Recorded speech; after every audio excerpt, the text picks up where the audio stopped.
Oromoo sabni koo dhiira dubartiini harka fuune shamaa walii galaa dargaggoo shamarran hawwan manguddoo baganaa jiraattan jiruunoo anguddoo.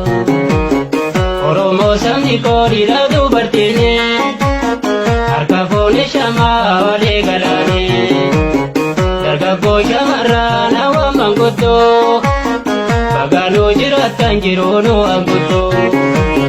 Baganuu jiraattan jiruunoo anguddoo.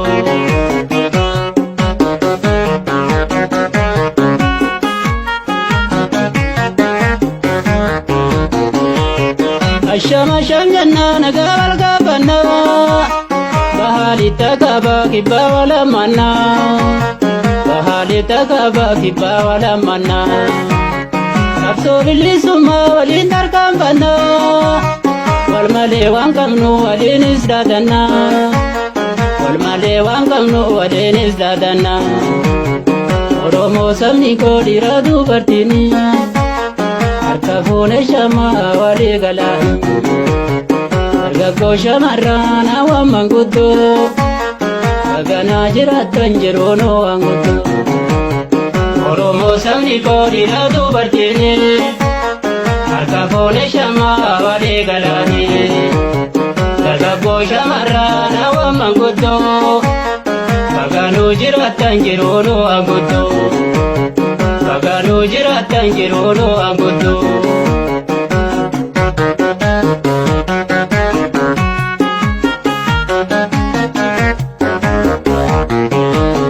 Karaa hundee qabnee humee ololee ormiddaan nu baasuuf hedduu bololee ormiddaan nu baasuuf hedduu bololee saba koo Oromoo addaan hin baanu baranaa tokkummaa qabsoo fagaanu baranaa tokkummaa qabsoo nagaanu. Oromoo sabni koo dhiira dubartiini harka fuune shamaa walii galaa dargaggoo shamarran hawwan manguddoo baganaa jiraattan jiruunoo anguddoo.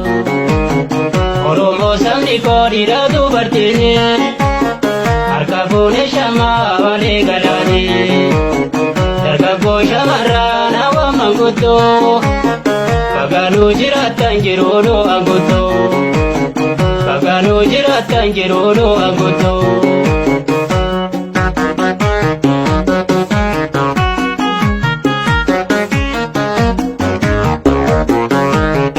Rakkoo qaxxaamursuuf barbaadde dhugaadha onni siin kennitan sun haalaan guddaadha onni siin kennitan sun haalaan guddaadha galmee seenaa gubbaattis bara mul'ataadha galanni keessaniis injifannoodha galanni keessaniis bilisummaadha.